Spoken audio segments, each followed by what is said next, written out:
Numbers. Chapter 30. And Moses spoke to the heads of the tribes of the children of Israel, saying, This is what Jehovah has commanded.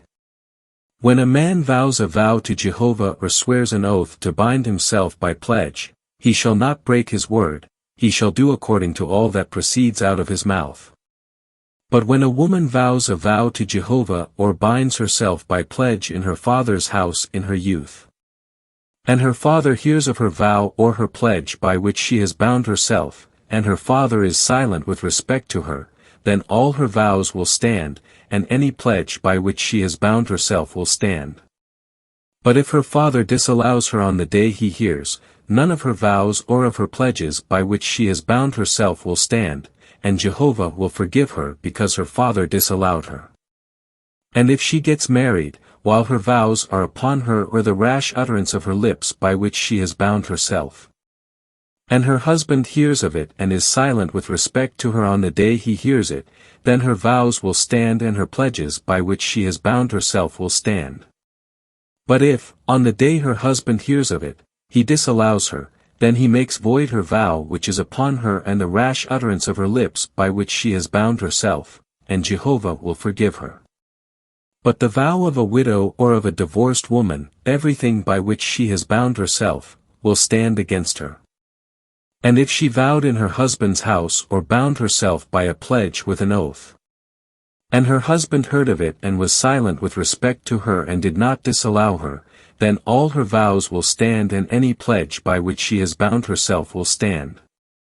But if her husband made them null and void on the day he heard of it, then whatever proceeded out of her lips concerning her vows or concerning the pledging of herself will not stand, her husband has made them void, and Jehovah will forgive her. As for every vow and every binding oath to afflict herself, her husband may establish it or her husband may make it void. But if her husband is completely silent with respect to her from day to day, then he establishes all her vows or all her pledges which are upon her, he has established them because he was silent with respect to her on the day he heard it. But if he makes them null and void some time after he has heard of it, then he shall bear her iniquity. These are the statutes which Jehovah commanded Moses, between a man and his wife, and between a father and his daughter while in her youth in her father's house. Numbers. Chapter 31.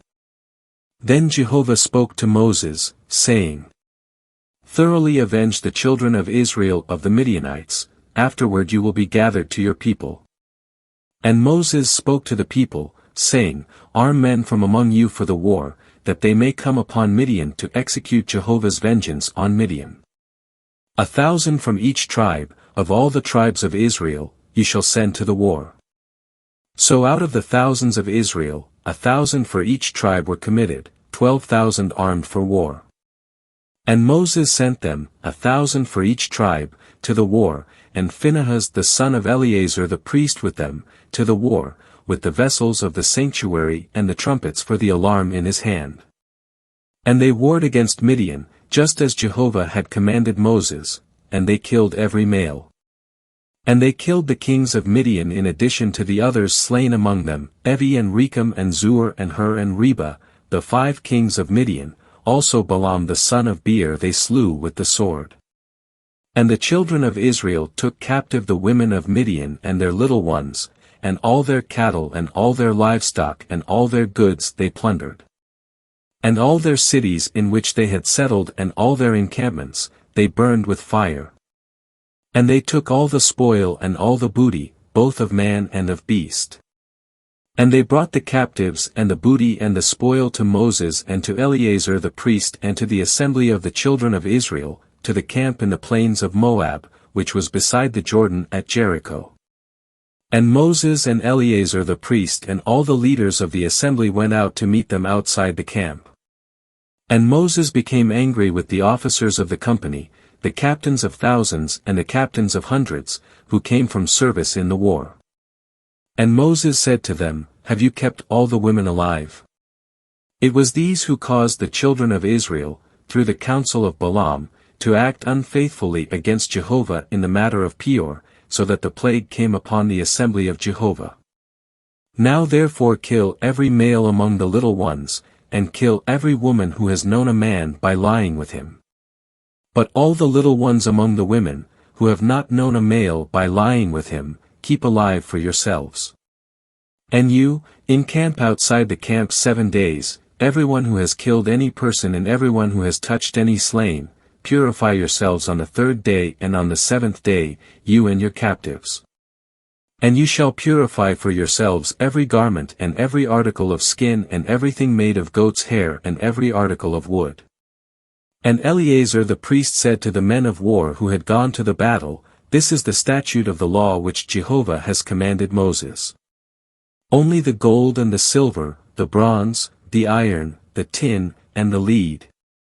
Everything that can go into the fire, you shall pass through the fire, and it will become clean, but it shall be purified with the water for impurity, and everything that cannot go into the fire you shall pass through the water. And you shall wash your clothes on the 7th day, and you shall be clean, and afterward you may come into the camp. Then Jehovah spoke to Moses, saying, You and Eleazar the priest and the heads of the fathers' households of the assembly, take the sum of the booty that was captured, both of man and of beast. And have the booty between those skilled in war who went out to battle and the whole assembly. And levy a tribute to Jehovah from the men of war who went out to battle, 1 living thing out of 500, of the persons and of the cattle and of the donkeys and of the flock. Take it from their half and give it to Eleazar the priest, for Jehovah's heave offering. And of the children of Israel's half, you shall take 1 seized out of 50, of the persons, of the cattle, of the donkeys, and of the flocks, from all the beasts, and give them to the Levites, who keep the charge of the tabernacle of Jehovah. And Moses and Eleazar the priest did just as Jehovah commanded Moses. Now the booty that was left from the spoil which the men of war took was 675,000 sheep, and 72,000 cattle, and 61,000 donkeys, and 32,000 persons in all, the women who had not known lying with a male. And the half, which was the portion of those who went out to war, was in number 337,500 sheep. And Jehovah's tribute of the sheep was 675. And the cattle were 36,000, of which Jehovah's tribute was 72. And the donkeys were 30,500, of which Jehovah's tribute was 61. And the human beings were 16,000, of whom Jehovah's tribute was 32 persons. And Moses gave the tribute, Jehovah's heave offering, to Eleazar the priest, just as Jehovah had commanded Moses. And of the children of Israel's half, which Moses had separated from the men who had gone to war. That is, the assembly's half was 337,500 sheep, and 36,000 cattle, and 30,500 donkeys, and 16,000 persons.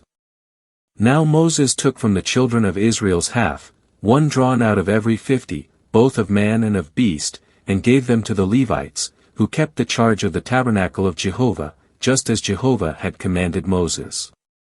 And the officers who were over the thousands of the army, the captains of thousands and the captains of hundreds, approached Moses. And they said to Moses, Your servants have taken the sum of the men of war who are under our charge, and not a man is missing from us. And we have presented Jehovah's offering, what every man has obtained, articles of gold, armlets and bracelets, signet rings, earrings and pendants, to make expiation for our souls before Jehovah. And Moses and Eleazar the priest took the gold from them, all kinds of wrought articles. And all the gold of the heave offering which they offered up to Jehovah, from the captains of thousands and from the captains of hundreds, was 16,750 shekels. The men of war had taken booty, each for himself. So Moses and Eleazar the priest took the gold from the captains of thousands and of hundreds, and brought it into the tent of meeting as a memorial for the children of Israel before Jehovah.